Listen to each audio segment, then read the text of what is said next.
I think about art as being a very transformative experience. And I think that artists have the ability to transform the way people think about themselves and the way people think about culture. The work I made was not to create something that was joyous as much as create something that I feel is influential and important in a way that it already occupies a space. Because I honestly think that Black people don't really need to see images of trauma as much as they need to see images that are empowering and make them feel more humanized. And because the people I'm trying to connect with, I feel they need a break. You know, I make work for people who need a break. I feel like these are like exhibitions, open for the street audience on their way to work or walking through the neighborhoods.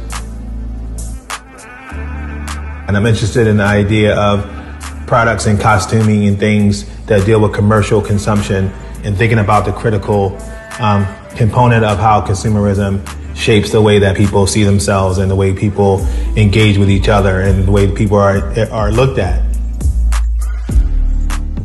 Probably like 5 or 6 years ago, I started photographing the mannequin storefronts without even thinking about a body of work. And then one day I just started looking through my phone and I started realizing, you know, I'm gonna paint these. You know, the image that's under the painting is a photographic image where the mannequin has one tone, and I manipulated the tone of the mannequin to incorporate the various tones that are depicted in most of the contemporary mannequin heads and wig shops.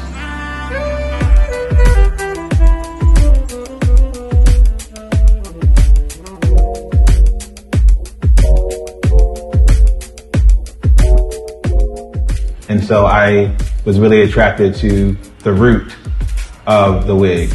And the root to me was really interesting as an image because it talks about transition in a more graphic way.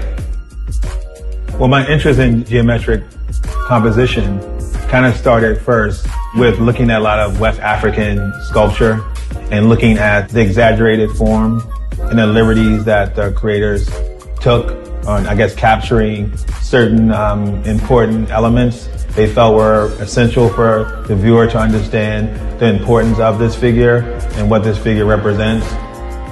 But the outcome is really still the same, is to be seen differently than you were seeing the day before, or an hour before.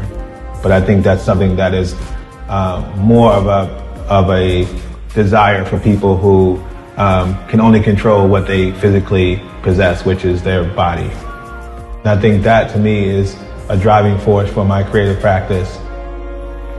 It was a perfect time to present this work. And until people start looking at the work that I make as normal or just, well, I just like it's a beautiful painting, until people start really discussing the work in those terms, there's always going to be work to do.